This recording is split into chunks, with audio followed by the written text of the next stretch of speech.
Assalamu alaikum everyone, and good evening, and a very warm welcome to all of you to the launch of Cognite. On behalf of Seed Ventures and Synapse, I would like to thank you all for taking time out of your very busy schedules and this very unpredictable weather to be here with us today at today's event. And I would like to thank the British Deputy High Commission for hosting today's event. To first officially begin this event, I would like to first invite Mike Nitharvanakis, British Deputy High Commissioner Pakistan, to offer us his opening remarks.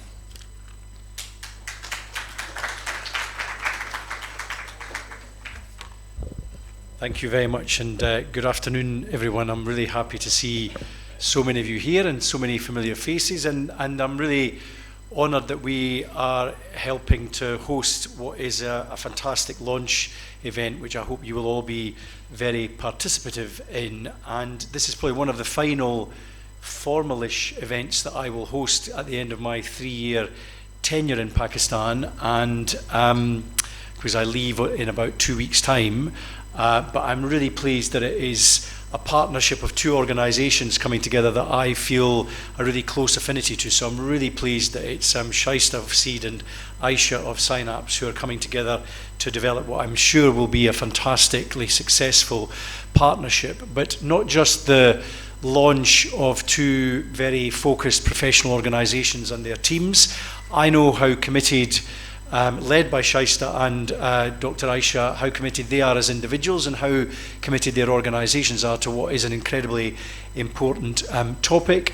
And it's one that I hope you will see not just through the prism of your knowledge of Pakistan, but what you can contribute more broadly, because I think mental health as an issue is something that affects the entire globe, and we're only just beginning to see some of the negative effects of COVID and the pandemic and lockdowns and the difficulties associated with more young people spending probably unhealthy amounts of time on social media, and some of the sort of anxiety and depression that flows from that. And so I think some of the expertise that can be brought to bear on focusing on data and analytics is something that we can all invest in and share our knowledge through. And that's certainly a case in the United Kingdom, where although we have a fantastic National Health Service which is free at the point of cost, it's under enormous pressure given the lengthening waiting lists for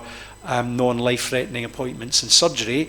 And I'm afraid it means that people who might need mental health referrals, and Dr. Aisha knows more about this subject than I do, are waiting longer and longer because the number of professionals available to see is not sufficient to meet the huge demand that exists. And I'm afraid that we are storing up, not deliberately, because we genuinely, I think, governments, civil society, volunteers, private sector organisations want to invest more time in this, but it's hard to do when there is climate change and ESG and good management practices and cost of living crises and inflation and all of those difficult challenges that we have to tackle on a daily basis. It's sometimes easy to minimise or to deprioritise, and I think mental health is something that we really should not be deprioritising. We should be raising the profile of it. And I really admire the many people in Pakistan who, in a country where there's a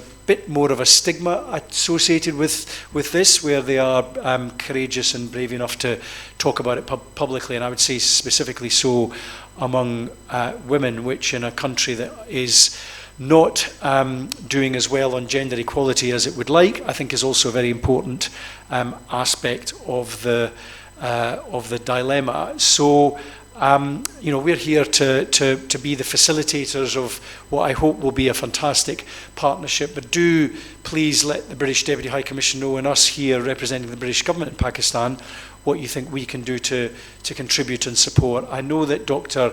Shabnam, who is going to be speaking to us remotely, had wanted to be here, but the inclement weather has caused difficulties for a number of people. But at least we were able to go ahead, because the last few days have obviously been very tricky for a number of residents in Karachi and elsewhere in Pakistan, and I hope that the rains do not put paid to other events that we have planned. But we've got a fantastic programme of experts, including a panel discussion session that will be an in-person event with some other people, some other experts dialing in remotely. But I think if you feel that the challenge is too enormous, try not to be completely overpowered by that, because I think if we can all bring our authentic self to work each day and look out for the colleagues that we work with and offer our ability to not just demonstrate our resilience, but those of the peers and teams that we might line manage, small things can actually collectively lead to quite big change. And I'm convinced that that is possible in a society like Pakistan. And I know I'm speaking to an open audience here because I can see a lot of nods in the room, so I'm sort of preaching to the converted. It's the others outside the room that we need to get to. But I know that there are a number of very passionate individuals here who will be incredible contributors to that agenda, and I hope that we can play a small part in building some practical learnings from the partnership that Cognite is launching today, but also how we can help your entities, your organisations, your own households develop stronger techniques for tackling some of the challenges and pressures of everyday life. But look, thank you very much indeed for being here this afternoon. I look forward to a very encouraging session ahead. Thank you.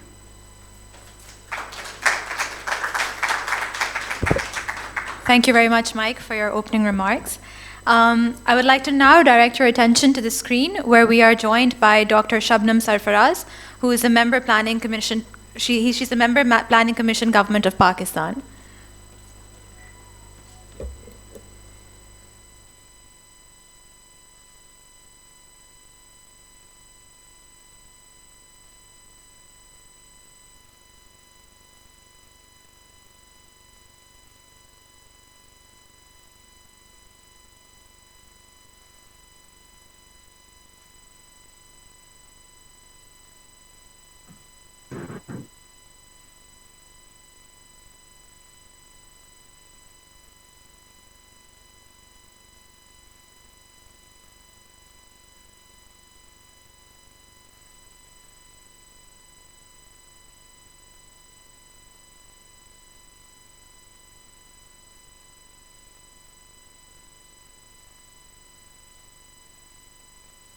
Thank you so much.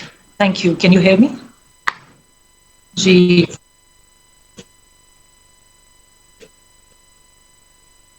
Okay, thank you so much. Anakis, Dr. Aisha Mia, founder and CEO, Synapse Neuroscience Institute. Professor Faraz Khan, founder and director, Seed Ventures. Shaista Aisha, CEO at Seed Ventures. Dr. Sana Asif, Dr. Aisha Sanober, the co-founders and directors at Synapse, Dr. Merinda Van Tilburg, Dr. Bruno Palisard, and all the distinguished guests who have joined in person and online.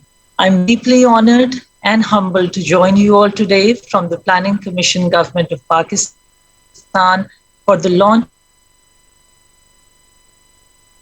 the Neuroscience Institute.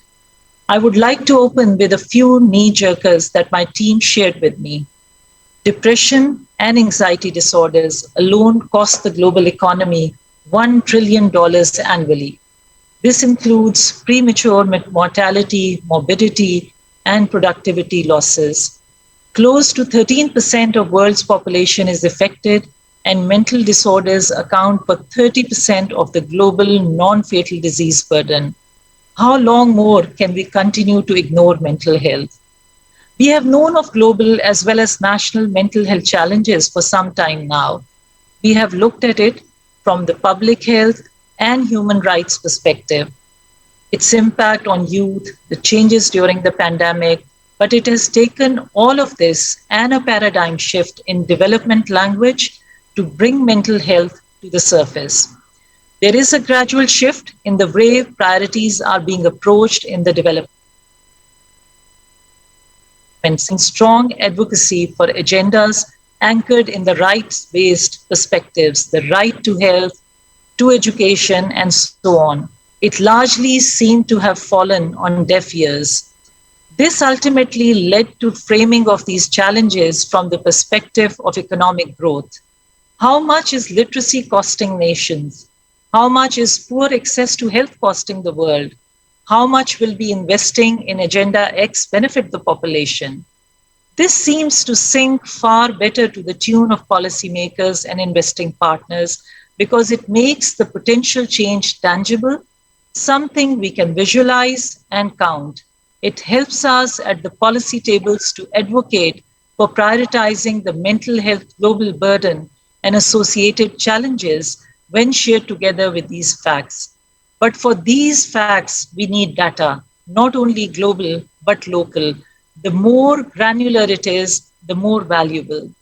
This also calls out for economics to support priority setting for mental health, working with multiple stakeholders, identifying best value investments, informing optimal implementation, all driven by hard evidence. Every dollar invested in treating mental health disorders leads to 4 times in return and ability to work and contribute to economy.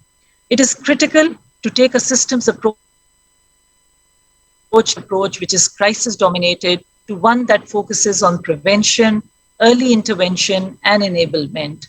There is a need to focus on the entire continuum of mental health care, right from enabling access to support before the crisis point, urgent and emergency access to crisis care, quality treatment and care in crisis, and promoting recovery and preventing future crises. Quoting from Deaths of Despair and Future of Capitalism, an excellent read on mental health and our world today, we need to correct the process, not try to fix the outcomes. What we need is a multifaceted approach within a structured and integrated model. It is imperative to take a how to respond to an existing system and not try to create a new one that is largely a borrowed one. We would like to work on integration, and our new healthcare service delivery models of care must aim to remove the barriers between mental health and other parts of the health system, which is widely documented as being highly valuable in improving care for patients and service users. For this, we require accurate and up-to-date data on the state of population, mental health to guide development of preventive care packages, or digital technology for reaching far and beyond. The complex positioning of mental health lays down the groundwork and need of critical evidence. I'm glad because what Synapse and Seed Ventures hope to do through Cognite is to create this data bank, data which is a critical input for policy planning at both national and subnational levels. I would like to congratulate the founders of both Synapse and Seed Ventures and wish them all the best for their new venture.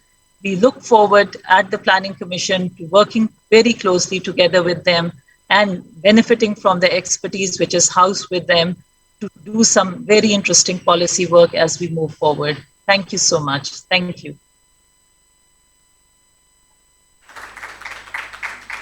Thank you very much, Dr. Shabnam. And now to finally introduce Cognite to you all and speak more about this venture, I would like to invite Shaista Aisha, the CEO and Director of Seed Ventures.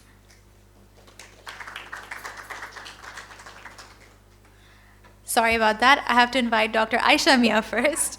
It's okay.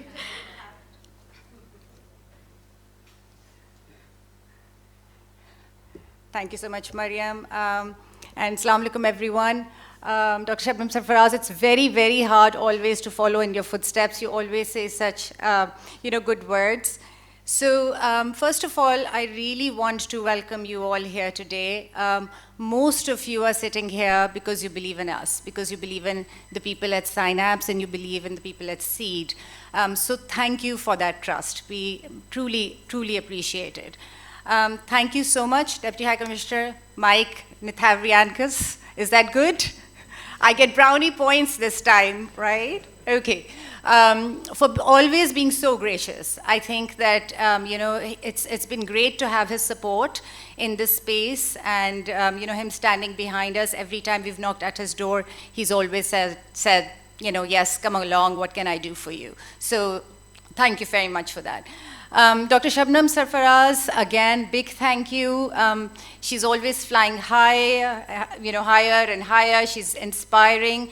And she always says yes. And every time I've gone up to her, she always has, just one sentence, anything for you, dear, which is just absolutely heartfelt.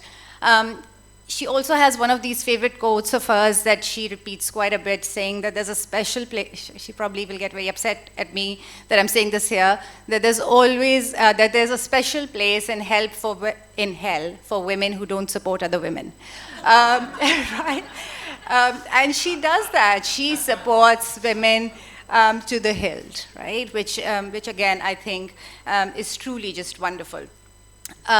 Also, because I'm not going to get another chance, I don't want to leave here without thanking Faraz and Shaista, the co-founder and CEO at Seed Ventures. They've always been our unstinting supporters as a group of us came together to start Synapse. And I think this partnership was just meant to happen. So thank you to both of you. Really appreciate it. Well, I'm not going to speak too much about mental health. People have spoken about it, people have talked about it. I've been talking about it, pretty much shouting it from the rooftops. Now I sound like a broken record. People know that this is what I feel passionate about. But I want us to understand that it's really basic math, okay? We know for a very long time that pretty much conservative estimates that 30% of Pakistan's population suffers from anxiety and depression. This was pre-COVID. Okay? Post-COVID, a meta-analysis of about 200 countries showed that there's been a 25% increase in prevalence of anxiety and depressive disorders all across the globe. I think we would be very silly if we thought that we aren't part of those 200 countries, right? Look at what our politicians are behaving like right now. So that's basic math. So 30% plus 25, 55%. So which means 1 in every 2 people sitting here has probably at some point in time suffered from some symptoms of anxiety or depression, or at least has someone a very close family member who's gone through it. So we really can't afford stigma, right? We can't afford to be ostriches. We can't say that this doesn't affect us. And we really also need to stop saying that it's all in the head, okay? Because it's not, it's real. One of my favorite spiels when patients come to me is when I try to explain what mental health illness is. I'm like, okay, let's just take blood pressure. You come to me with a little bit of increase in blood pressure, hypertension. I'm going to tell you, aap namak kam kar dein, start exercising, eat healthy, remove some stress in your life. And if all of that doesn't work, or if you have your genetics stacked against you, then we're going to say do all of those, but also take some medication, right? That's exactly what mental health is like, right? This time it's our brain that's affected. The brain is an organ like any other organ in our body, and it has a right to get affected like any other organ in our body. So when people say, it's all in your head, the answer is, well, where else will it be? It's not going to be in the kidneys, right? And we need to see it as an illness. We need to treat it as something outside of us. It's not something that I'm not doing right? If I get diabetes, it's not something that I'm not doing right. I've got it. Now, if I don't exercise or don't take medication or don't go for therapy and don't eat right, yes, I'm not taking care of it. So I feel that basic math is important, that understanding is important, getting the data is important. All that we've been doing in Pakistan up until now is really borrowing interventions, borrowing research from the West to to put intervention programs. We don't have our culturally contextualized data at all. So we really don't even know if that's going to work for us or not. So even for our policies, for our services, for our interventions, for our awareness campaigns, I think it's important to get that data first, understand कि मसला है क्या, and then create tailor-made digital solutions that are accessible and affordable for all, right?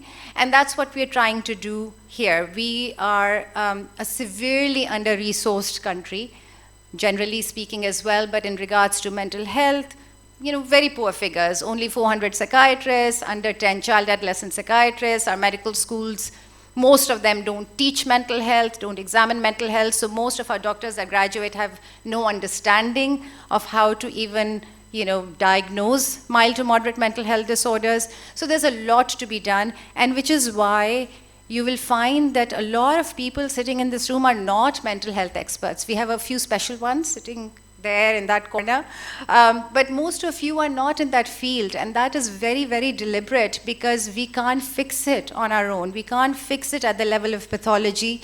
We have to go upstream. We have to talk about mental health and fitness. We want to talk about mentally healthy schools and universities and corporates and agencies and communities, and for that everybody needs to own it. Everybody needs to come with us and say what is it that we can do within our own space to create a mentally healthy Pakistan and beyond. So thank you again for being here today. I am going to come back with our really esteemed panel, but now Shaista Aisha, my partner in this crime, is going to tell you why they, as an impact investment firm and a social entrepreneurship firm, really felt that this was important for us to team in this space together.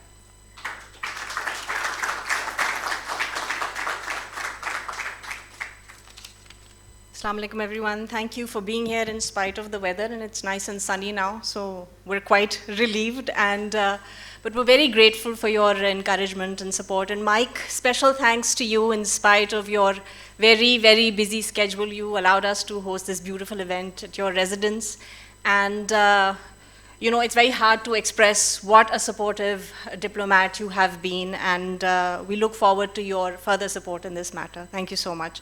So Dr. Aisha talked quite comprehensively about the challenges that we're dealing today within the mental health space.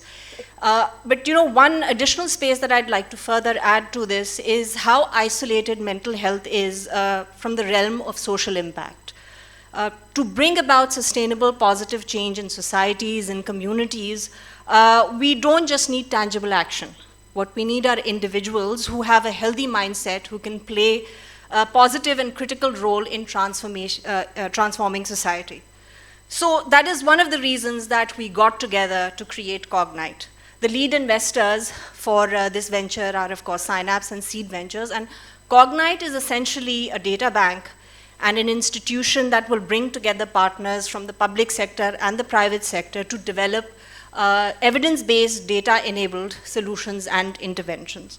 Next slide. Next slide. Next. Okay, so there are basically three reasons why we got together and we decided that creating Cognite was absolutely critical. The first is an ecosystems approach to mental health.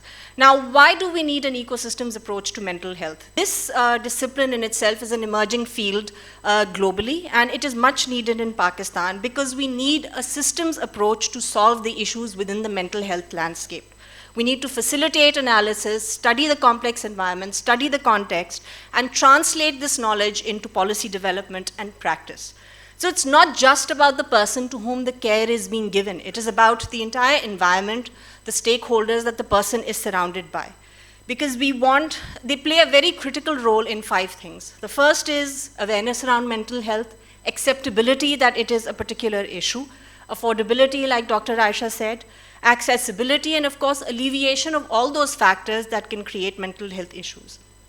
So a coalition of this understanding and how the ecosystem works is essential, which is why Cognite was born.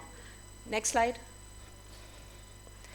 The next factor in terms of why we felt that Cognite was essential is because Seed's work is rooted in social impact. It is rooted in working with the community, with public sector partners, private sector partners, to create interventions that create individual, community, organizational, and systemic change.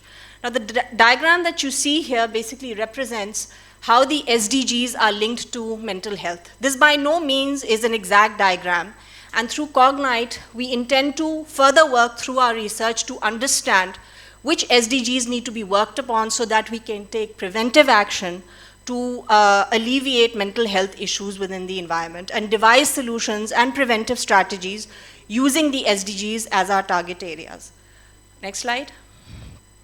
The third is mental health and ESG. And ESG is a much talked about issue. But, globally, ESG and mental health conversations are now coming together. 3,000 signatories of the Principles for Responsible Investment indicated mental health as one of their top priorities. And as all employers and organizations sitting here are devising their strategies and thinking about well-being within their workspace, you need to develop matrices and measures that can improve life for the employees within the workspace. Investing in mental health with respect to your organizations, irrespective of what industry you belong to, is not an extra cost. What is extra is the harm that is caused when you choose to ignore this specific sector. And it is not just about common business sense or the bottom line. It is also about thinking about the needs of the humans within the workspace. Next slide. So this is the vision for Cognite. And primarily, for disruptive innovation to take place, you need a well-rooted research and development, which lacks in Pakistan. And that's one of the areas that we will be working on. In fact, it is the primary area that Cognite is developed around. And it will help us innovate and develop evidence-based solutions for everybody and making them accessible to all. Next slide. We have the members of our advisory board, and we're very proud to announce that we have a number of people who, from a very illustrious background, who are part of our board. We have, first of all, Dr. Shabnam Sarfaraz, who is Member Planning Commission, and we're very grateful for her for giving the welcome note. Then we have Dr. Miranda, who has dedicated her work exploring how mental and physical health interact. Dr. Bruno is a psychiatrist and former president of the International Association for Child and Adolescent Psychiatry. We are very happy to also announce that Mr. Haroon Sheikh and Mr. Hamza Sheikh have also joined the advisory board. And Mr. Haroon Sheikh is the Group Chief Executive Officer for CareTech, while Mr. Hamza Sheikh is the Pakistan lead trustee for Kosaraf Foundation. Next. So here are, I'd say, the thinkers and the inventors and the co-founders for Cognite. We have a wonderful team of mental health experts and impact ecosystem experts who came in together. I don't think they need an introduction, but we're really hoping that this kicks off and we're able to bring about a revolution in the mental health space in Pakistan. The approach, next slide. So I don't know if this is visible, but primarily the approach that we will be using is, first of all, to develop an understanding of how research should be conducted within the mental health ecosystem, because we do not have any literature or methodology available to study how the ecosystem research should actually be done. Once the methodology is available to us, we will go into an extensive mapping exercise to understand who the stakeholders are, what their roles are, what the gaps are existing, and based on that research, we will be developing products and services that can serve the landscape better. Next slide. So basically, this is what we plan to launch once our extensive research has taken place. This is going to be a digital ecosystem of mapping mental health indicators, availability and access of mental health services across the lifespan in Pakistan, to actually understand what is the availability, what are the indicators, what are the challenges, and what are the opportunities. Next. And MapD is going to have a data portal and a services portal. Just to quickly summate, we're going to be developing a repository of our own research that we will be conducting through Cognite, and also collating the research globally into one space, so it is available for practitioners, for policymakers, academics to understand what is going on. And then we will have a services portal to actually bring together all the mental health services that are available in Pakistan, our own solutions that we develop, our own interventions, so that these are also available and accessible to the public. Thank you, and I hope I was able to give you a good picture of what Cognite is. I think this is going to be followed by Faraz.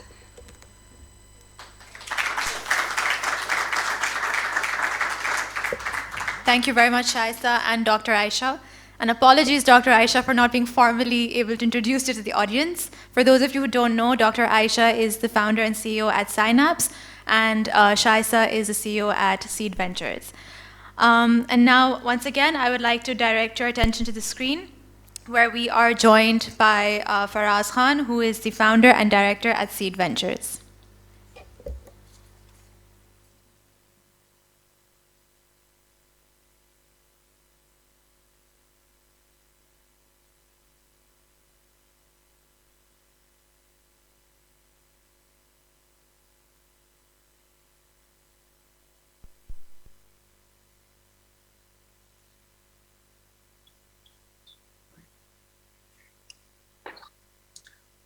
Hi, everyone. I hope you can hear me. Hi,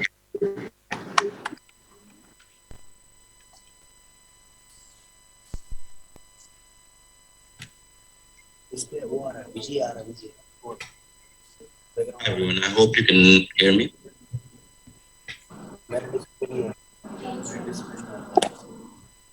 वहाँ पे भी यही जा रहा होगा जो ये दोबारा लगा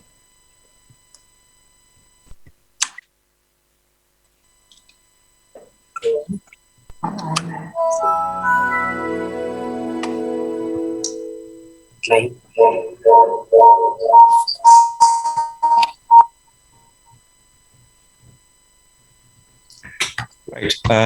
Thank you so much, Mike. You've been such an amazing advocate,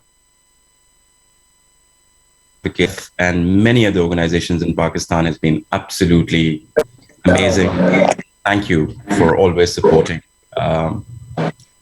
interventions and initiatives that are not just transactional and just not for trade, but beyond that. So thank you for that. I'd really like to thank Synapse and Dr. Aisha Mia and her entire team for creating Synapse in times when the mental health space actually needed an organization that just wanted to actually go back to the roots and start with basics to actually understand the sheer spectrum and quantum of the challenges that lie ahead. For me and Seed, it's an absolute privilege to be a part of this particular intervention. And personally, for me, it's extremely important for a particular reason. Dr. Aisha mentioned, I'll tell you that I was one of those ostriches. My mother passed away 12 years back, and she suffered from chronic depression. And even, I think, at a very peripheral level, when we actually even felt there was no guidance, there was no support, there was no mechanism to actually understand that space. And she could have survived, but simply because there was no availability and understanding of it, she passed away. And like me, I'm sure there are many people within this room and beyond that know at least one person who's suffering from mental illness. And the journey from mental illness to mental wellness is it's possible. How to make it possible is basically the reason that Cognite is taking shape. There are three particular reasons in my head that Cognite is going to achieve, inshallah. We need to change the narrative.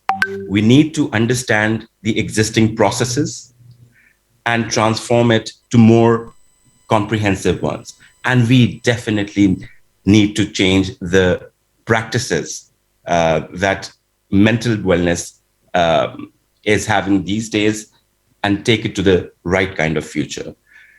Of course, post-narrative process and practices, we would come across digital solutions that would be available to each and every in times to come. we have invested immensely in the past 15 years in various social impact interventions and enterprises. But this one particularly is very close to our hearts. And once again, I would like to thank the team of Synapse, Dr. Aisha Mia, and the entire team, and especially all of you who have actually braved to actually come to this event today, despite the weather. Thank you. Without you guys and a lot of people outside these rooms, this would not be possible. So thank you so much, and hope to co-create collaboratively an intervention, an enterprise that is going to transform lives in the space of mental wellness. Thank you so much. Thank you, Faraz, for joining us online today. Next, I would like to present to you the patrons of Cognite, Dr. Miranda Van Tilburg and Dr. Bruno Felisard. They have sent in their remarks through video. First, I'll introduce Dr. Miranda Van Tilburg. She's the Vice Chair of Research and Professor of Medicine at Marshall University. She holds appointments as Professor of Medicine at the University of North Carolina and Professor of Social Work at the University of Washington. Dr. Van Tilburg has dedicated her work exploring how mental and physical health interact, and she has spearheaded new developments to make mental health treatments more widely available for patients with gut disorders, such as through apps. She has over 200 publications in her name and has obtained more than $10 million in research funding. She is a widely invited speaker and respected consultant. Dr. Van Tilburg also runs a verified Twitter account dedicated to child health, particularly child and parent mental health, with a reach of up to 2 million users a month. So let's have the video from Dr. Miranda, please.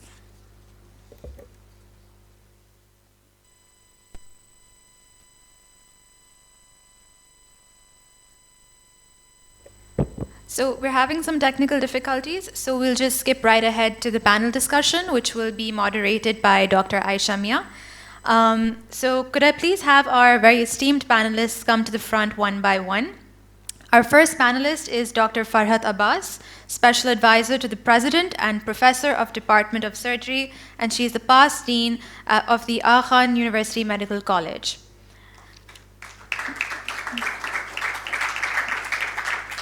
Our second panelist is Dr. Huma Bakai, Professor and Rector at Millennium Institute of Technology and Entrepreneurship, Karachi. Our third panelist is Ehsan Jamil, CEO, Pakistan Institute of Corporate Governance. Our fourth panelist is Khatija Hashimi, Head Corporate Affairs, Brand and Marketing Africa, Middle East Region, and Country Head Pakistan at Standard Chartered Bank. And our fifth panelist is Angeline Malik, Director, Actor, Producer, and Activist. Over to you, Dr. Aisha.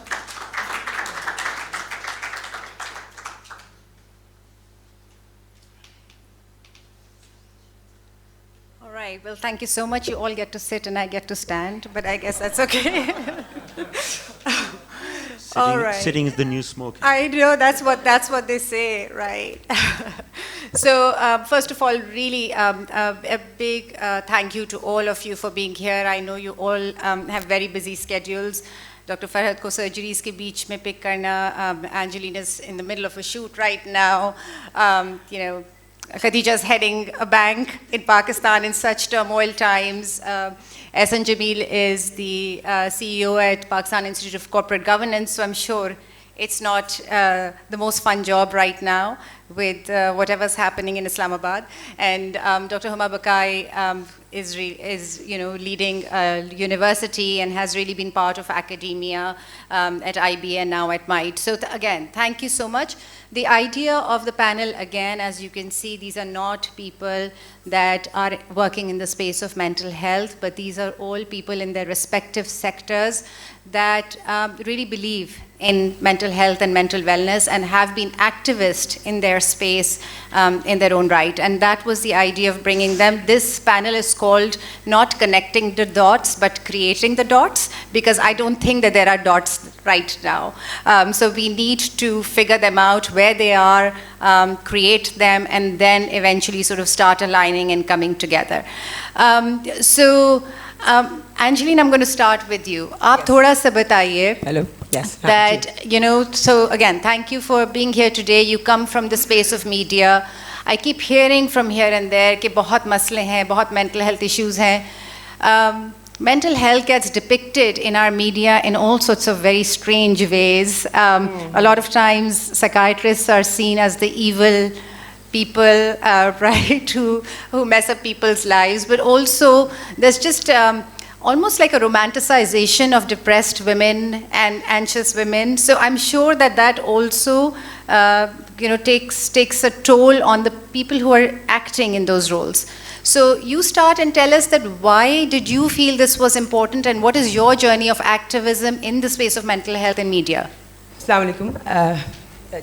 Basically, I think that television and broadcast media is the biggest platform in Pakistan, and it has a very wide reach. Right. Because rural jagah mein people don't have any kind of entertainment. They're facing so many issues in life. So when they come home, what they do is they switch on the television. So what I feel with all of this comes a very big responsibility. What we are saying, what is happening right now, these channels are not thinking about the effect it will have on the viewers. They are more concerned, sadly, unfortunately, they are more concerned that they should give some shock value. Right. So इसमें चीज़ें बहुत हैं. एक तो आपने एक scenario बताया, उसके बाद हो क्या रहा है? Let's suppose there's some incident which happens, and that incident, which is actually a real event, they glorify it, and now viewers want to come home and escape from it. Right. But what is happening here is we are glorifying misery. We are our protagonists are being depicted as and I don't know, I'm not as heroes, but as obsessive human beings, which is another thing. And then they are talking about issues. अब होता क्या है, जिस तरह जो हमारे social आजकल जो pressures हैं, जो हमें चाहिए कि हम change करें. Like let's suppose there are many girls जिन पे pressure है, they have to get married. So now every subject, content is about marriage and how someone is not getting married. And then the perception of beauty. So all these things are causing insecurity, and they're causing mental trauma on the viewers. So now why, okay fine, I am in this field because I love telling stories, but for me it's very important. Whatever story I pick up, I question myself. I question what is the effect, what am I saying? So at the end, every small thing we say is very important because we have no idea how it would affect our viewers. So tell us a little bit about, what your journey is. How have you been an activist in the space of mental health and wellness, and why are you known? And you're very well known because everywhere that I ask koi media se chahiye, everybody kept taking your name. So what is it that you are trying to do in your own space? Well, I believe, like I said, with the work which I'm doing, there's a big responsibility on me. And whatever I say, I would obviously like to change behavior. I would like to change people's attitude, and I would like them to see life more positively. Right. So hence that is why I try कि मैं जो भी कहानी सुनाऊं कि एक मैं message दूं. Otherwise, I think I'm wasting my time. I'm just not here to tell stories which have no meaning. Right. Thank you. And storytelling is extremely effective. And we are a nation of storytellers, and that's how exactly, people. Yeah. So absolutely. Okay, Dr. Huma Bakai, I'd like to come to you because the space that you work in has been of very special interest to us. When I was at AKU, we started this whole space of mental health for students. We're working now with IBA and Habib University as well to kind of figure out the mental health and mental wellness of our students, because I keep telling people, hamare 10 saal, 20 saal, kuch aur hain, but this is the youth that we need to take care of, and they don't seem to be happy. They seem to be struggling and they're disenfranchised, and, I say that, but I know that the system is warped, right? We can't just put it to them. We're not giving them. So what's your sense as a rector of a university, as somebody who's been in academia, worked in higher education, what have you seen and how do you see the space in a sort of bigger picture? Well, health in Pakistan is a neglected issue. And mental health, as per discussion, investment, care, is a non-issue. We don't even recognize it as an issue. But I will just try to jog your memory to who killed Sabeen Mahmood. The carnage happened about 5-6 years ago. It was a pre-COVID event. And a student from IBA was involved in that. His name was Saad Aziz. You can look it up. Saad Aziz was my student. He sat in my class for 4.5 months. Had a 3.8 GPA. Was a model perfect student, any parent's dream. And the GIT report that eventually looked into why he did it, or the reason he gave for it, was he was initially given a death sentence and is now, I think, in prison for 20 years. I met his parents who were devastated, didn't have a clue of what was happening in that child's head. And of course, Saad is an extreme case, but I come across students who come to my office and have no clue what's wrong with their child and are in a complete state of denial. They can't imagine, they can't believe after they've given their children everything, why should they have issues of mental health? I was part of a counseling group of parents whose students committed suicide. By the way, suicide is the 4th most prevalent cause of death in youth who suffer from anxiety, depression, so on and so forth.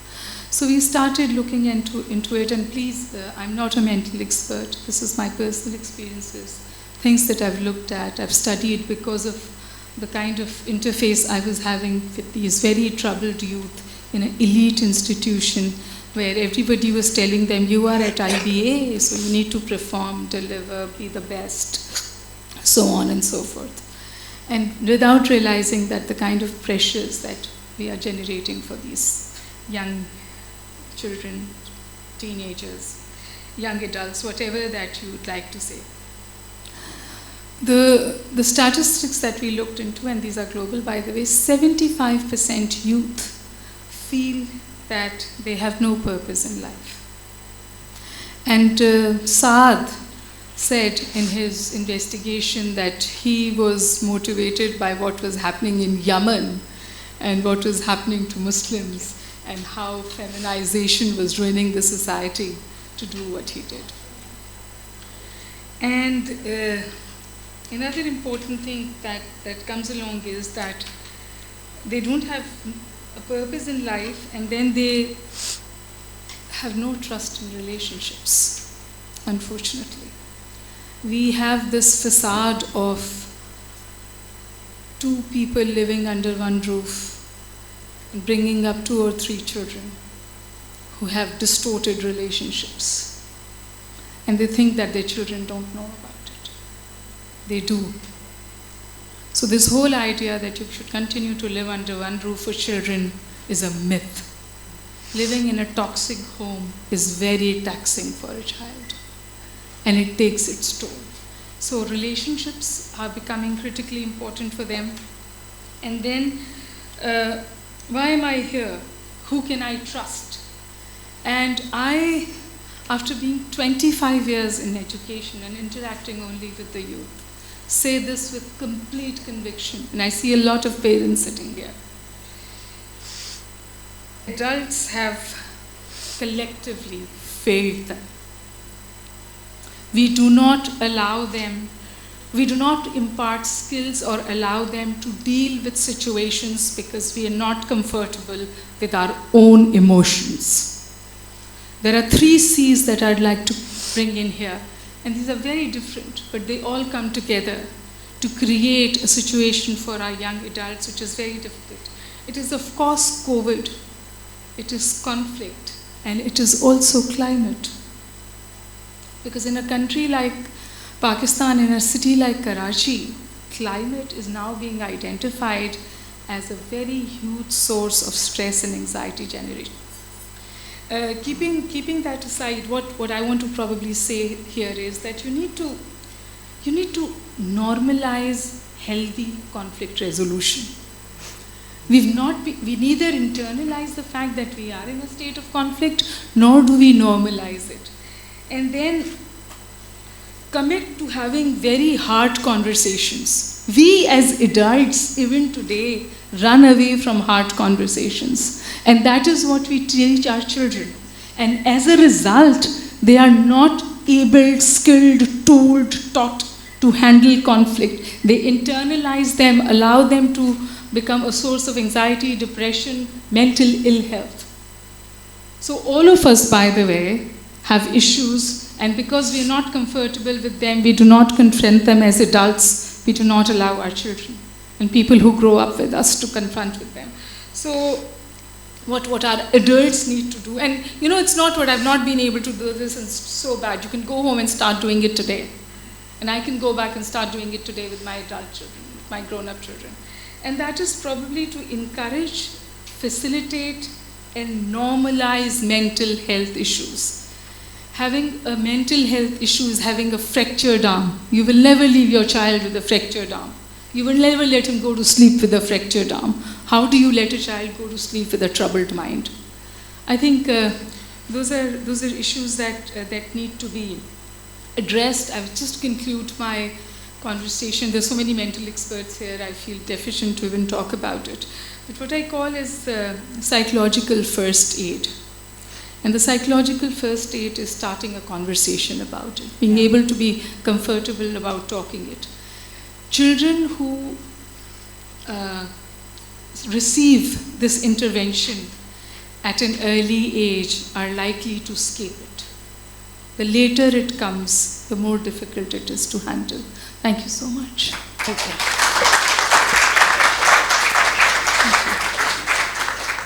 Thank you so much, Dr. Bakai. This was incredible, and I think that जब आप psychological first aid की बात करती हैं, we've been trying to hold some workshops on psychological first aid, and I will tell you that we kind of usually our experience has been कि 3-day का workshop which has multiple things. वो पहले step पे ही आके we spend 3 days on that, just the first step, which is reflective listening, because we don't know how to reflectively listen. So all we do for 3 days is train people के सुनना सीखते हैं. Let's just listen. We are such a solution focused country that immediately हमारे वक्त में हमारे दादा ने, हमारी नानी ने, हमारे उसमें हम तो ऐसे नहीं थे, हम तो अभी भी सुनते हैं.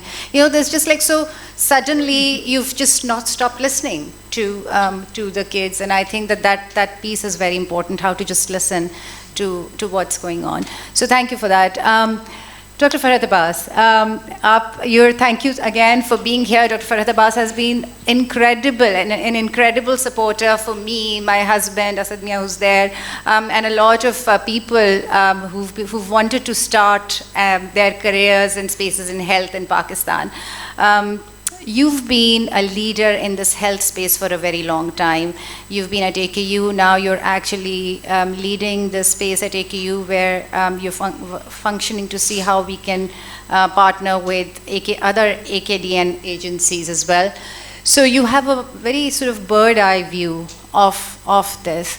So tell us a little bit from your perspective, why, and I'm specifically interested in the mental health and wellness of doctors, nurses, the healthcare workforce itself. वो तो हमें पता है कि सबके पास है. What does that mean? And if that is not going well, what does that mean for the healthcare industry for the whole country? Thank you, Aisha. Thank you, Aisha. First of all, thank you very much for providing me this privilege. Mike, thank you for hosting us. I would like to really convey President Suleiman Shahabuddin and Provost. They got to know about this and they've conveyed their good wishes and also saying that this is the right thing to do. Since she has put me into a perspective of really talking about healthcare's environment-related mental health, so I'll try to focus on that. I had some other general comments, but I'm glad you give me a direction. I've been fortunate to be engaged with the Khan Development Network for so long. Right after med school, that's the only institution besides the other institutions I worked at and trained abroad that I've seen.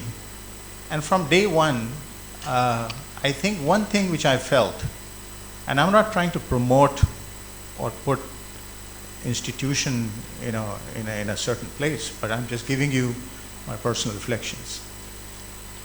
And one thing I always felt, whether it was our senior faculty, whether it was our administration, whether the people who were working around certain things, they were trying to create so-called a just environment.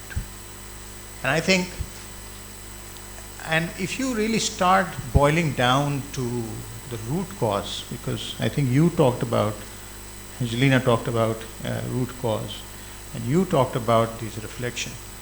Mental health component of overall health. Overall health is essentially the wealth of a nation.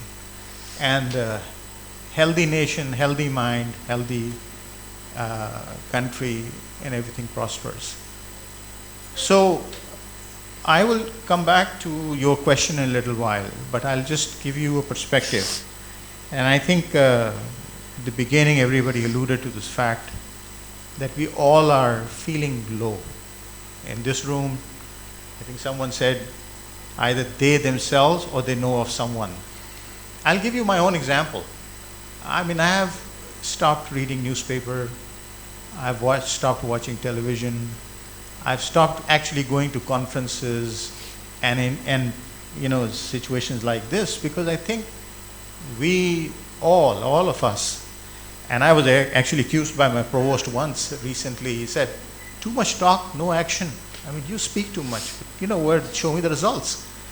So bottom line is that, and Aisha, just to confess, a few times I woke up in the morning and I said, am I actually getting depressed? So then I went back to my psychiatry books and started looking at all those indicators of whether, and then I was trying to self-diagnose. I was too ashamed to go and ask Aisha or others. But bottom line is, I think we globally, and Mike at the beginning, he talked about what's happening globally, and Pakistan, unfortunately, with all the additional issues which we are facing, I think the whole thing has become much worse. So all of us are affected. I think our sense of well-being in all aspects, I'm not talking monetary, I'm just talking well-being. And well-being does not mean that, you could feel extremely well with very little in your pocket. That sense of well-being is getting eroded, and that is happening with individuals, that's happening in households, that's happening in organizations, that's happening in countries. And I continue to question the so-called mental health of all those who are really at the helm of affairs, who can steer things in the right direction.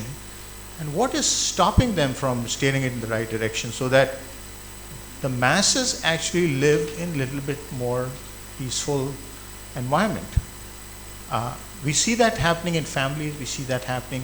So coming back to Aisha's questions, and giving you some examples of what's been done at the institution or at the network, which could help and which has worked, a lot has worked, a lot has not worked. So I think I go back to the basic statement, creation of a just environment. I think an enabling environment, the right environment. And when you start talking about environment, that means you are trying to minimize the number of all those differentials which you create in society, whether it's a gender, it's the ethnicity, is the religion, is the socioeconomic status, are you getting influenced? So if you start looking at, I was once in a discussion with very senior officials at the time of earthquake when we were really mobilizing these teams. And it was said that, this institution only stands for so-called smileys. And I said, sir, I'm sitting here right now in front of you. I'm not a smiley, but, the institution has put me in this position. So and two of my very eminent colleagues sitting here, Kareem and Falak, they can provide much more perspective and the discussion goes on.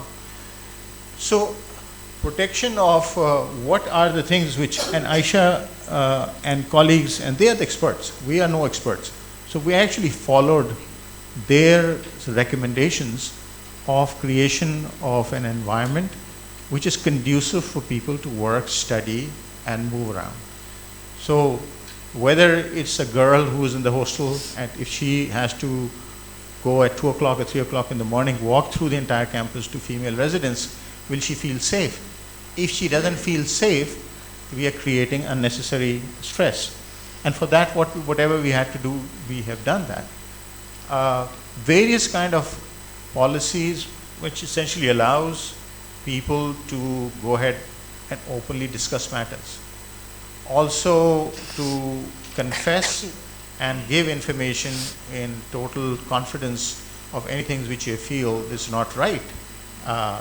Some call it policing, some may call it something else, but that gives you an opportunity. You can go ahead and. So coming back to, I think I'll digress from your question a little bit, and I'll just start looking towards Angelina there. And I'll give the example of breast cancer. If you see breast cancer 2 decades ago in this country, and you see breast cancer now, what has really transformed? A lot of women have gone into self-examination. A lot of them know about it.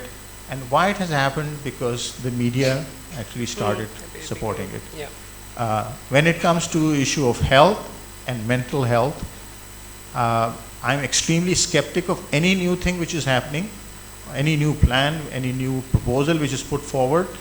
But if you actually made it public and let them own it, that will assure success.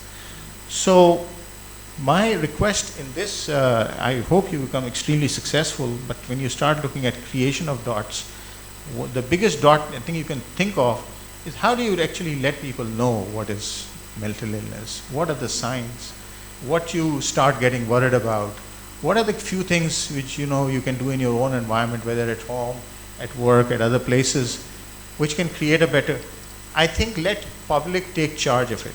Like public has taken charge of a lot of other issues in this country. I mean, each time you open up 80 plus channels, everybody's giving interviews, they're well aware of everything. You talk to anybody in the remotest part of the country, they're well aware of all the issues which are happening. Why they're not well aware of the other issues which directly affect them, which is their own health, which is their own economy, which is their own well-being. And I think a parallel move should really start happening with low investment in terms of ensuring that people start becoming aware of these issues, they start owning it, and I think then the stigma factor will start going down. And my last point is now I'm looking towards SN, and since you have a number of corporates who have responded and supported this, and you are really running the entire thing, my feel always been that the CSR component, which all organizations have, essentially the CSR component should not be looked at as the kind of zakat which people give at the end of the year, and in which you do very little scrutiny, you take out funds and you just give them. I think the CSR component money should be part of your regular business, should be part of your regular bookkeeping, and within that CSR component, the well-being of your own employees' health and education. If you start focusing on early childhood development, you start focusing on the children's education and basic primary health of your own employees, all organizations start doing it and corporates start doing it and they own it as part of their regular business, suddenly you have small pockets of items which are taken care of. So when you start addressing overall health and economy improves, hopefully the mental health will also improve. I'll stop. Thank you, Dr. Farouk. So since you spoke about organizations that need to take charge, one of the reasons why Khadija is here today is because, again, Standard Chartered is a big entity that actually puts a lot of, investment, resource investment in the space of wellness and mental health. So tell us a little bit about what they're doing. How much do you think, Khadija, that works? And in Pakistan especially, because you're leading it here, where do you see that kahin kabhi, koi hurdles aate hain, and that we're not able to get to where we truly want to, despite all that Standard Chartered may be doing? Okay, thank you so much, Aisha. In your essence of the panel, creating the dots, right? Right. I thought first to relate it to what we do Sure. at the bank, sort of link what everyone's talked about, and I think what stood out for me the most. I think media absolutely plays a very, very important role because it has the greatest power to reach all those people who we can't actually touch, and I think there's a huge responsibility around the kind of messaging that is portrayed. I frankly don't watch much local dramas because my mother's in the room and she watches them a lot, but I just feel that it's creating a world which we don't really need, right? Instead of it being a getaway, which sometimes, as you mentioned, or showing you a face of reality which is not that real. But I think media plays an important part, and I want to talk about how corporates also use media in a positive sense.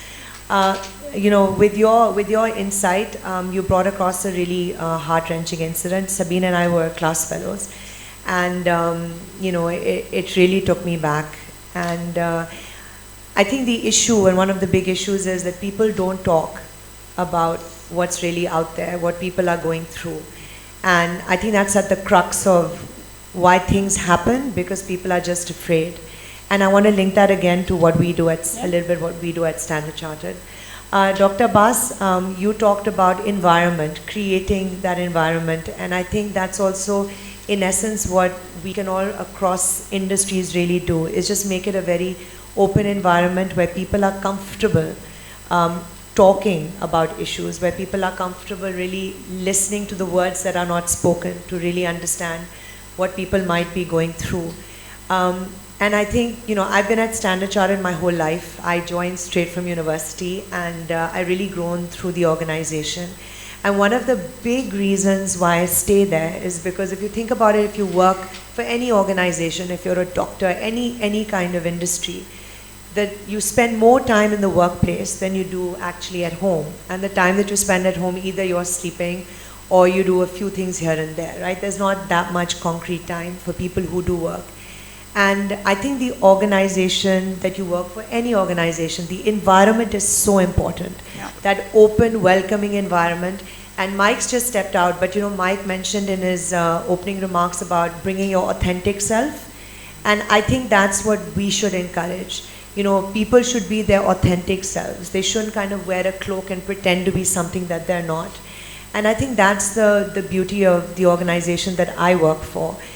We're a purpose-led organization, and by that I mean that, even though we drive, our purpose is to drive commerce and prosperity through unique diversity. And I want to talk about that unique diversity, which is at the heart of, what we believe is core to the bank and how we do any kind of interactions. So largely unique diversity are our employees. And I think the work that we have done in the employee space, and I see a few of my colleagues from the bank as well, and one of our branch managers is sitting at the back, they can sort of pay testament to this. I think one of the things we do is, even pre-COVID, we actually have mental well-being awareness spread across all of our offices across the 79 countries we operate in. And to such a degree, whether it is, we have a program called Here For You, where staff and their families, so could be my husband, my children, my parents, have free access to, a therapist or a psychiatrist if you want to. There are a number of sessions. You can also have legal counsel available, financial planning, well-being. So it's all part of a setup of a program just to encourage people to actually reach out and sort of reach out for support. Not only that, one of the things we do on an annual basis, we have a pulse survey on staff just to assess how people are doing, and a major component there is we check how people are doing on 4 well-being fronts. Social well-being, that's also I think a very critical part of the mental well-being, because it's kind of a component in how we interact. You talked about relationships. I think relationships are really important, whether it's work relationships, home relationships. So social well-being, financial well-being, personal well-being, and sort of mental well-being. And we basically check how staff are feeling on those parameters. And there is a score for feeling as well, which is really interesting, because you don't really see that, where people rate, their top 3 feelings. So is it happiness? Is it anxiety? Is it frustration? And you talk about data. That's why I'm so excited, because I think data is something we all really want to grab a hold of, because it'll tell us what we can do to improve things. So we get that data on how people are feeling, and then we put in plans in place to try and help support that. It could be something simple like setting up of gyms if people are more interested in the physical well-being bit. It could be, we have mental aid champions where people are taught certain ways of identifying certain just basic kind of issues people might be going through and how we direct them to the right places. So I think I'm really fortunate, and I think my Standard Chartered as an organization internally really focuses on it. Externally also, we've got a lot of programs. You talked about CSR, and I'm sure SM will talk a lot more about it. But just to tell you a bit about that, in our organizations is actually treated as a key kind of budget line.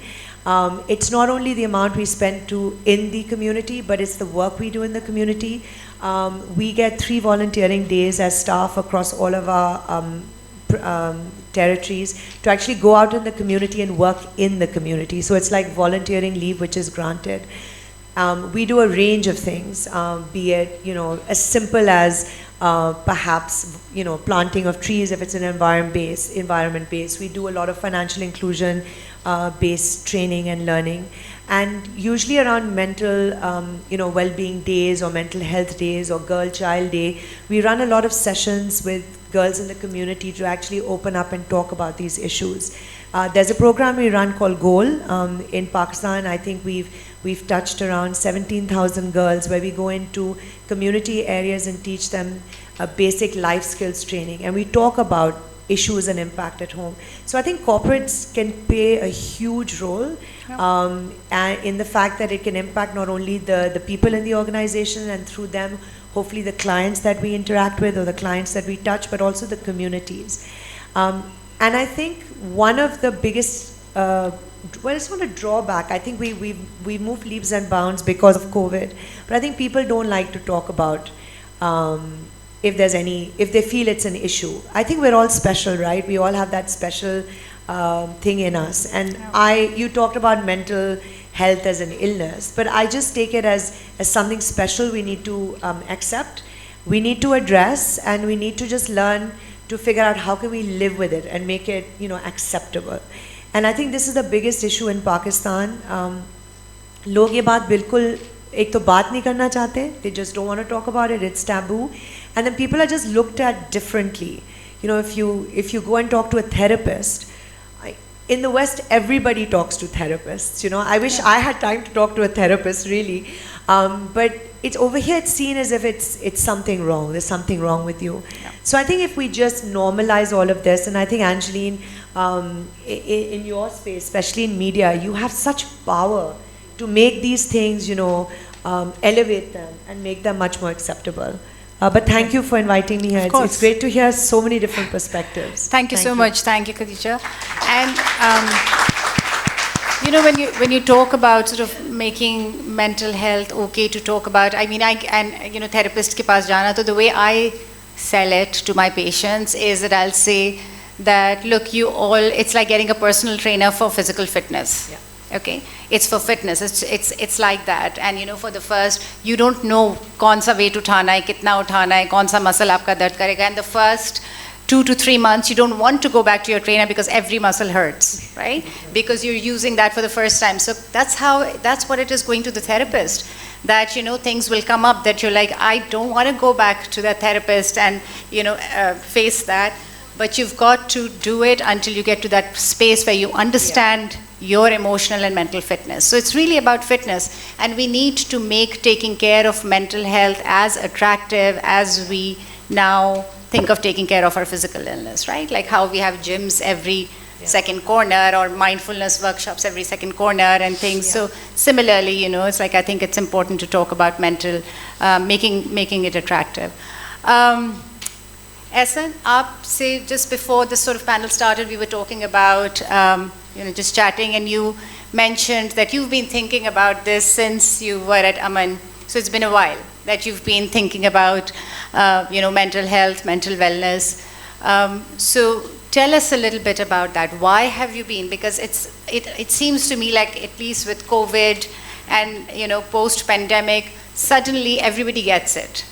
Ki ye zaruri hai. But you were thinking about it when nobody was thinking about it. And then how do you wish to take it forward now in your position as CEO of PICG? Right, thank you for that, Aisha. Yeah, it's really good to hear a lot of the panelists, and I feel like putting my little paper down here because I think everybody said most of the things that had to be said. But, you know, to answer your question, or before I answer your question, I just wanted to tagline something that has been said about communication from the media as well as, you know, personal at a macro and a micro level. I think it was Freud who said, the incommunicable is the source of all violence. Yeah. So, you know, communicating, talking, etc. is of course super important. It is the, you know, the talking cure therapy, etc. So my own, joining the dots of my own journey and my support for mental health, of course, and naturally started from myself being a little nuts. It was certainly something that I was influenced by my sister, who was a therapist, and you know, I was one of her first clients, 17-year-old brother, who she made cry in a New York tower, making me talk about my relationship with my mother and my siblings and all of that. But that's where the seed of interest in the self grew. And so even when I came back from the US after studying, I wanted to do something in mental health. Unfortunately, I got into business and learned a lot about corporates. I'd written my thesis on Pakistan's education sector, and I wanted to do something in health and education. So that was one point of, you know, a seed that was laid about looking at one's journey as a mental health professional. So I did a diploma in counseling and addiction alleviation when I was running my business as a listed company, but I would jump out of bed to get to my you know, class and learning about you know, how people could actually improve with the ability to share and talk, and you know, the whole journey to intimacy. And then yes, after I did that, I got a choice. I started working as a therapist, and then I got a choice of doing something at a more strategic and an institutional level, which was Aman Foundation. So you know, we helped set it up. I was its first CEO, and of course I had it in my you know, back pocket that I would make Aman get into mental health. So of course, you know, the trustees led the way: health education, ambulances, vocational training. But eventually we got into you know, basic needs, which was a psychosocial development model with a community outreach approach, and mental health first aid was another project that we brought in.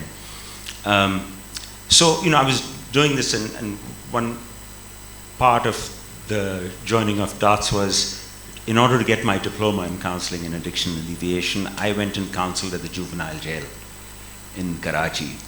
And so on my Saturdays, I would go there, and I think I did that for about a year. And one reason was my clients better not run away. But the insight it gave me was how we failed this group of young men who are now, you know, armed robbers and in jail for all kinds of stuff was what kind of parenting did they get? So there was one particular story of a rickshaw driver's son who's in for armed robbery. And his father tried to set him on fire because he wouldn't listen to him. And his story was quite moving, but it was not a whole lot different from other people's stories. Lots of violence there. And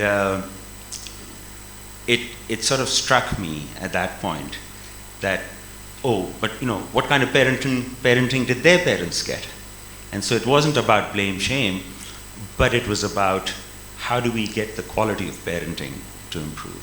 So many years later, when I'd spent most of our month's money in ambulances and vocational training and stuff, I remember telling my board, if I had to do it all over again, I would focus on early childcare development and parenting.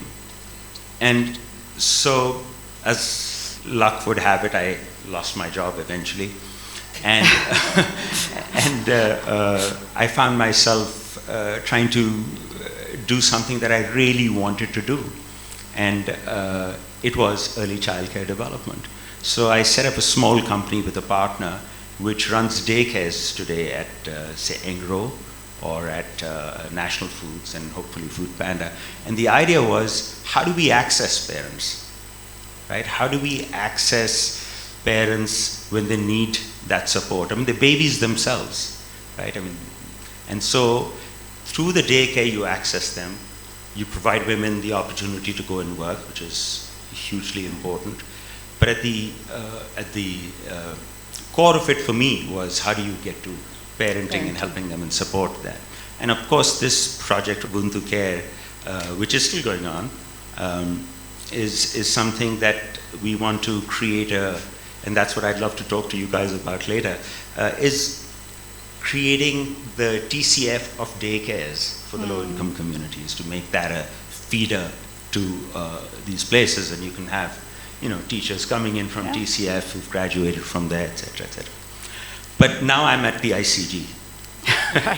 And while this goes on, so at PICG, so this is the thinking and the idea that was sort of there in my mind. And so today, when we talk about CSR, which is a very important thing, I actually feel that we need to, in the corporates, we have to move from CSR to ESG. And I think some people mentioned that how it needs to be part of the business.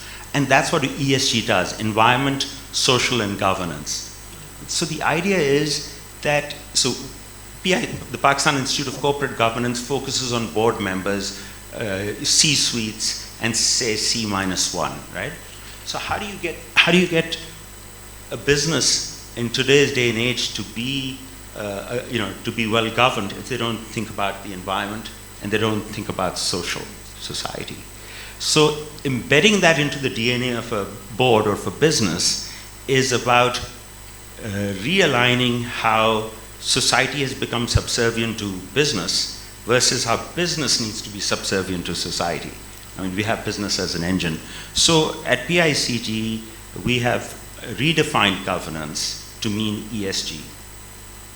And embedding that, so Farooq Khan is here, he's the CEO of the Pakistan Stock Exchange, and I reached out to him to, let's collaborate and set up an ESG task force, and he was very forthcoming, and we set up this ESG task force, which is beginning to embed into every organization the idea of ES and G. Now, coming back to mental health, right? Under the S, so making it systemic, right? Absolutely. Right. So getting it there so that every board member is thinking, what are we doing about the environment? What are we doing about society? And what are we doing about the bottom line, right? And bring that into your costs. So in terms of taking some areas of S and linking them with mental health, so we have, for example, the easier steps were, what is low-hanging fruit? Sexual harassment was low-hanging fruit because that's so topical. So training on sexual harassment. But ultimately, it's about psychological safety in the workplace.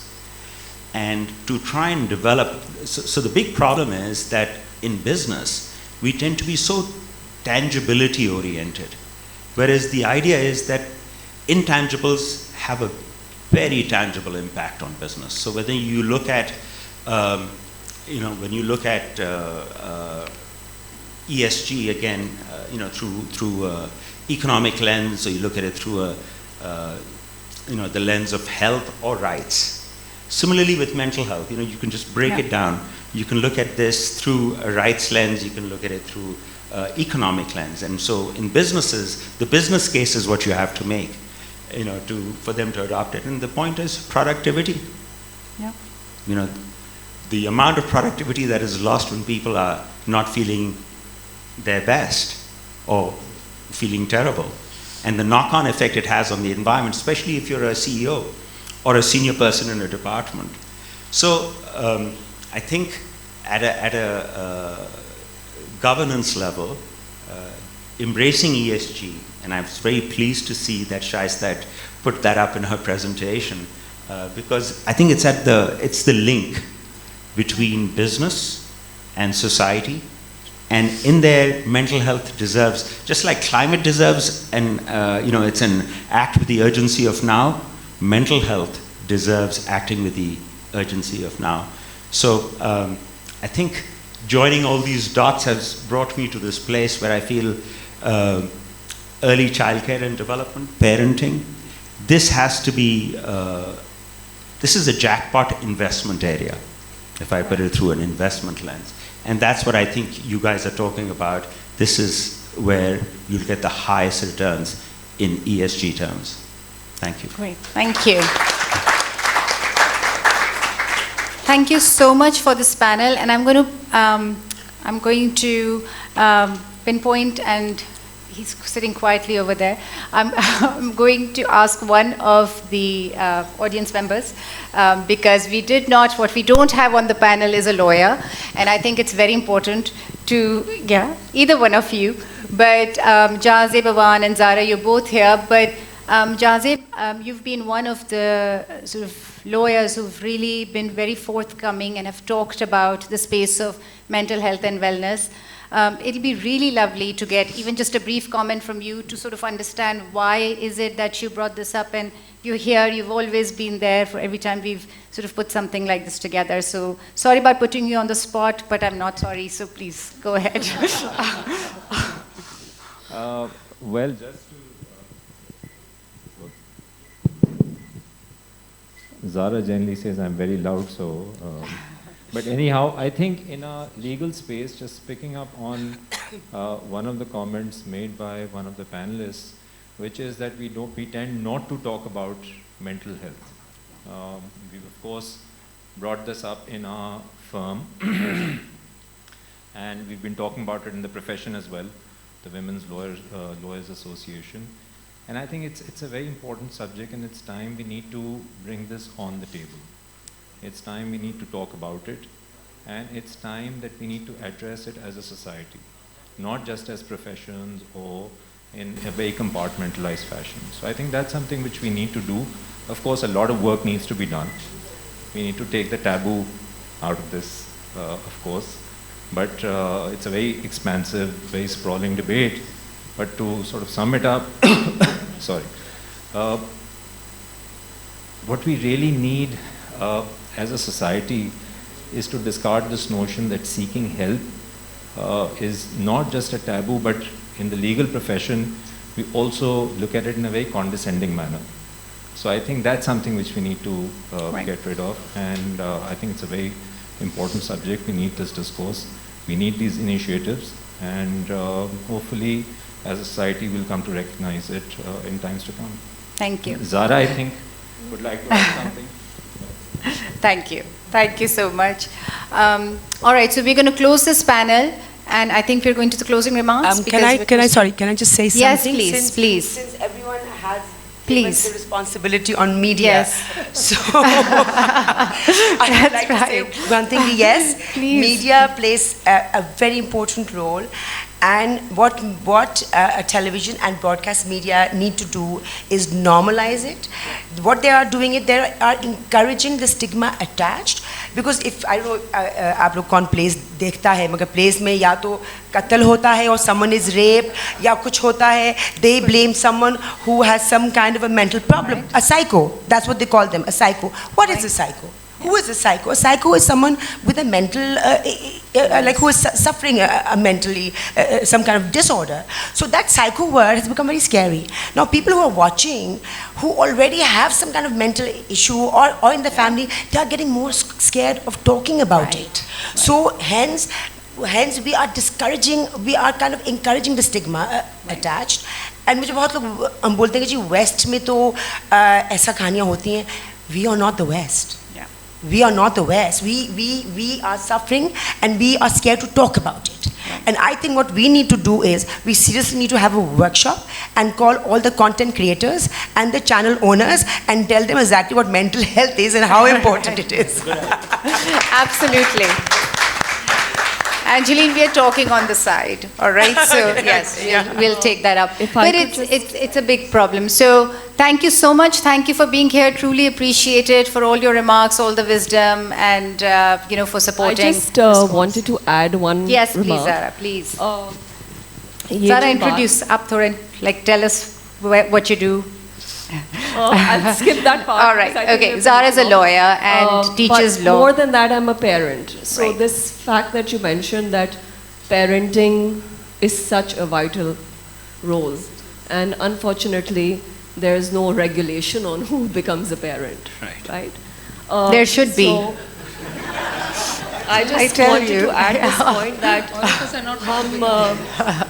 even as an educated and professional mother, मैं हर किसी से हमेशा ये कहती रहती हूँ, मेरी बेटियों के नसीब के लिए दुआ करें. And I was thinking earlier today, why? हम ये क्यों नहीं सोचते कि हमें घर में जो अपने बच्चों की तरबियत कर रहे हैं उसके ऊपर फोकस क्यों नहीं करते? हम दूसरों से यही रिक्वेस्ट करते रहते हैं, मेरी बेटियों की नसीब के लिए दुआ करें. So I think this needs to start at home. How we are bringing up our children, how we behave as spouses, how we behave as brothers and sisters. We are the role models. So we do sit in a lot of drawing rooms and talk about mental health. Yeah. But how often are mothers and fathers really looking inwards and seeing what we're actually, portraying to these young kids, because they literally are the future. Yeah. And how they're brought up and what kind of environment they're growing in, वो आपकी mental health को भी ज़िंदगी भर affect करेगा. I don't want to be on my deathbed, despite the fact that inshallah my daughters will be educated and whatever जो भी उनका नसीब होगा, and still be worrying even at that moment, are they going to be safe, are they going to be emotionally strong?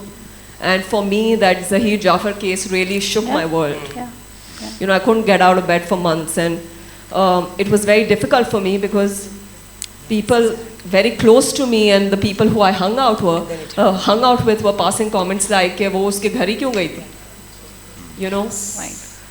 Why was she dating somebody?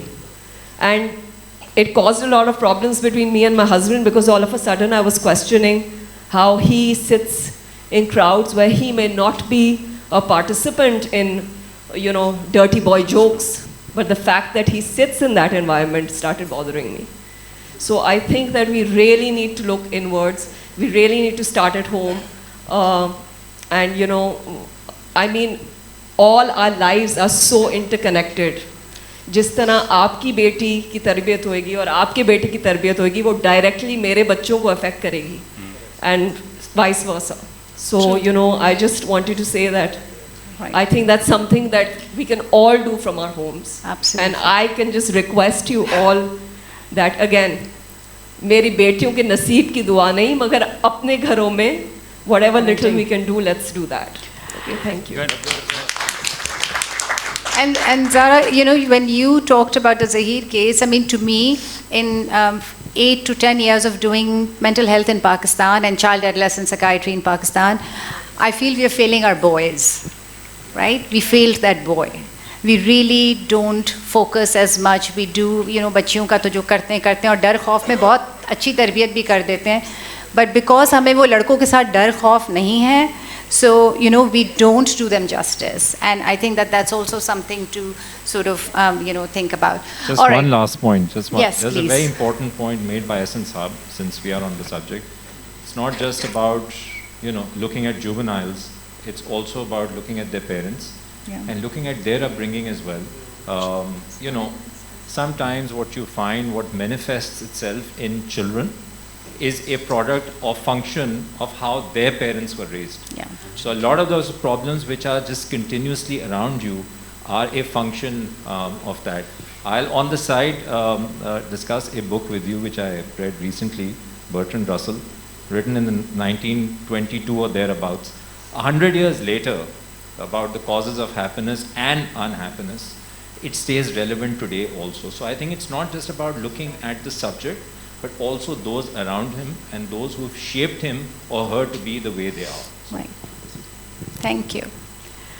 All right, well, thank you so much, and thank you to all of you for being here. I think we just have the last 5 to 10 minutes of closing this. Yes. Okay. All right. Mariam.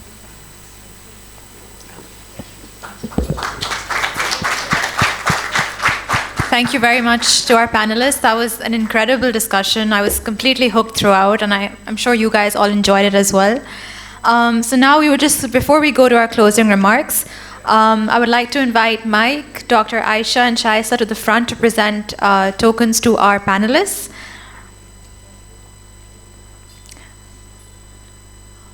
So first, could we please have Dr. Farhat come to the front to receive his token?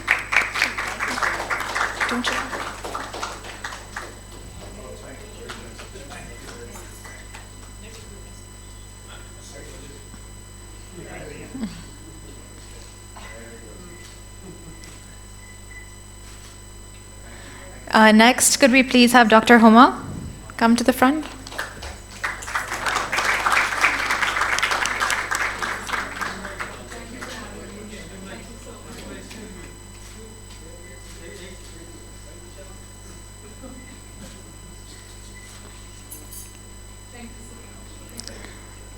Next, could we have Ehsan Jamil come to the front?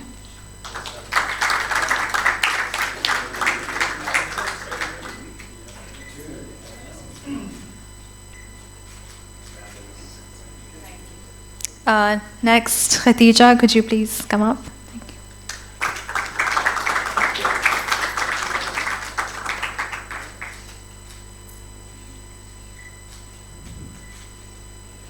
And finally, Angeline, could you please come to the front?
Thank you once again to our panelists. And finally, just to conclude today's event, I'd like to have Dr. Sana Siddiqui come to the front. She is the co-founder and director of Synapse to say a few words. Dr. Sana, could we please have you up here?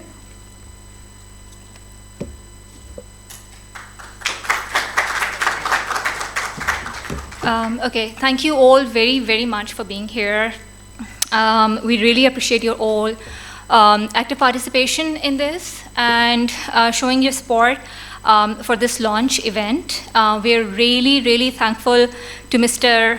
Natavrianicus I have practiced this for the whole day, so I hope I have pronounced it right.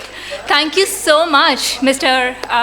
British Deputy High Commissioner, for your constant support for mental health and being there, understanding the importance of mental health, and your support for the conversation around mental health, and gathering the data that is required to inform the solutions that are needed in our context. I'll just reiterate what has already been said. So at Cognite, which is a joint venture of Seed Ventures and Synapse, Pakistan Neuroscience Institute, so we keep mental well-being as a basic need of human beings, as basic as food, shelter, water, and safety. And we believe that we will never be able to achieve our full potential until and unless mental well-being is at the heart of everything that we do. And we also believe that mental well-being is a basic human right, and awareness, advocacy, and services should be equally accessible to all. As stressed by our esteemed panelists, we need robust data from all walks of life to create a research repository for Pakistan that will then inform mental health-based decisions, policies, awareness campaigns, services, and digital solutions to address the crisis of mental health. And we also believe that we cannot do it alone without your support. That is why we all have gathered you here, because we know that each one of you is leader in your own space. And we want you to own and contribute to the mental well-being, to create an ecosystem that will, again, like I said,